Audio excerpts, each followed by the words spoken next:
Welcome to the activity portion of the Evaluating Social Change Efforts Using the Community Readiness Assessment Model, Part 1. So throughout this little portion, I'll just be asking you to pause the video and take notes so that you can bring them back to your local prevention team meeting. So at the next meeting, you'll all come together and you can share your ideas and then make some plans for how you're going to enact the Community Readiness Assessment.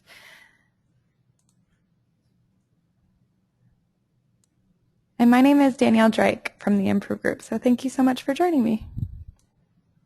So the first step is to think through how you want to define the issue for the Community Readiness Assessment. So you want to be specific and to think through what the central issue is that your local prevention team will be assessing so that they can work on it in the future.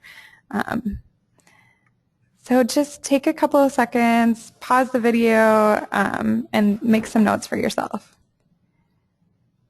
Now take a couple of minutes and think through who is the community. So the community can be as narrow or as wide as makes sense for your programming. So where do you hope to work with the knowledge that you gain from the Community Readiness Assessment?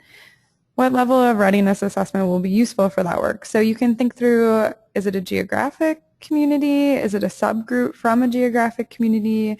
That could be based on ethnicity, age, maybe gender, maybe an occupation group such as law enforcement or the medical community or higher education, or maybe systems such as mental health or organizations or departments of organizations. So there's a lot of options here.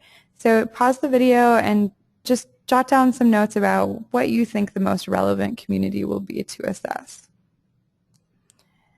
So now that you've thought through how you'd like to define the issue and you've thought through what community makes the most sense to focus in on, how do you want to describe that issue to that community?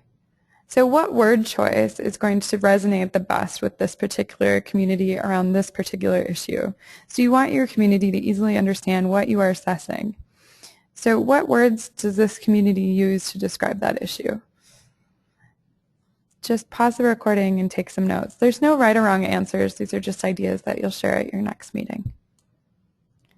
So now take a few minutes and think about who are the best people from that community to interview about this issue, this particular issue. So they should be from a variety of sectors. So for example, school personnel or law enforcement, but very central to that particular community. So some things to keep in mind are that you're going to need 4 to 6 respondents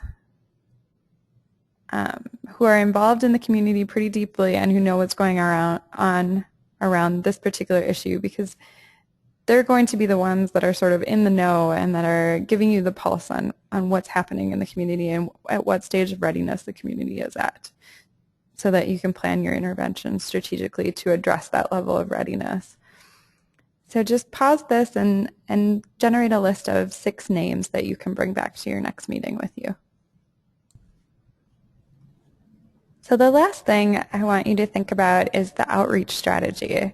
So what's going to be the most effective way to extend an invitation to participate to these particular individuals? So you're going to be asking them to participate in an interview, probably over the phone, although your group may decide at your next meeting to do it in person. So you want them to say yes, because you're only looking for between 4 and 6 people. So it's very important that you get the right people to the table. So what approach is going to make these individuals most likely to participate?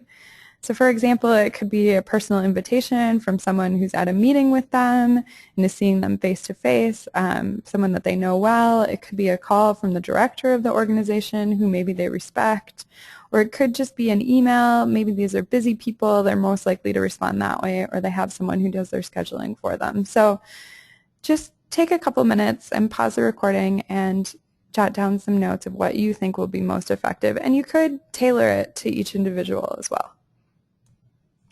Great. Thank you for your time. I hope this has been helpful, and I look forward to finding out how things went at your next meeting and what decisions you all made.